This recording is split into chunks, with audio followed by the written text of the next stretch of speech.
684/2026 అనే క్రైమ్ నెంబర్తోని పేట్ బషీరాబాద్లో ఒక case register చేసినట్టుగా మాకు సమాచారం వస్తున్నది. సో నేను చెప్పింది తప్పైతే సైబరాబాద్ కమిషనర్ గారు నన్ను కరెక్ట్ చేయొచ్చు. సో అందులో ఏమేమి సెక్షన్లు పెట్టిండంటాయా?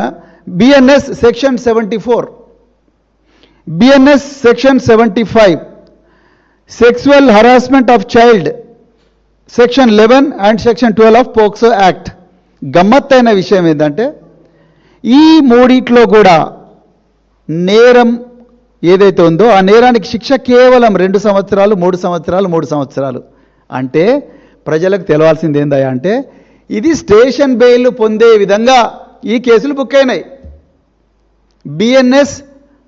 బిఎన్ఎస్ఎస్ భారతీయ నాగరిక సురక్షా సమితి ఏదైతే బిఎన్ఎస్ఎస్ అని ఉందో ఒకప్పుడు సిఆర్పిసి, ఈ బిఎన్ఎస్ఎస్లో 35 క్లాస్ 3 అని ఒక సెక్షన్ ఉంటుంది. దాంట్లో స్టేషన్ బెయిల్ ఇవ్వచ్చు.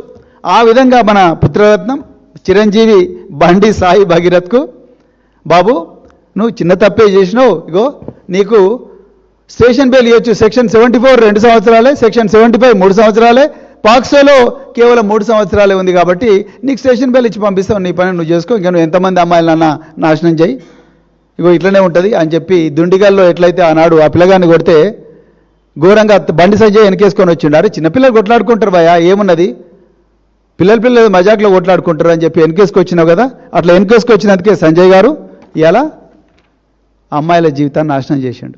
ఎంతమందిని చేసిండో ఇది ఓన్లీ తెలుస్తున్నది. ఒక కేంద్ర హోంశాఖ సహాయ మంత్రి మీద ఒక అమ్మాయి, చిన్న అమ్మాయి, మైనర్ బాలిక తల్లిని తీసుకొని వచ్చి పోలీస్ స్టేషన్లో 8 గంటలు కూర్చున్నదంటేనే మీ బేటీ బచావో అనే క్యాంపెయిన్ ఏదైతే ఉన్నదో ఆ క్యాంపెయిన్ ఎంత శుష్కమైనదో, ఎంత మోసపూరితమైనదో ఇప్పుడు క్లియర్గా అర్థమవుతున్నది. రేపు నరేంద్ర మోడీ గారు దీని మీద సమాధానం చెప్పాలి.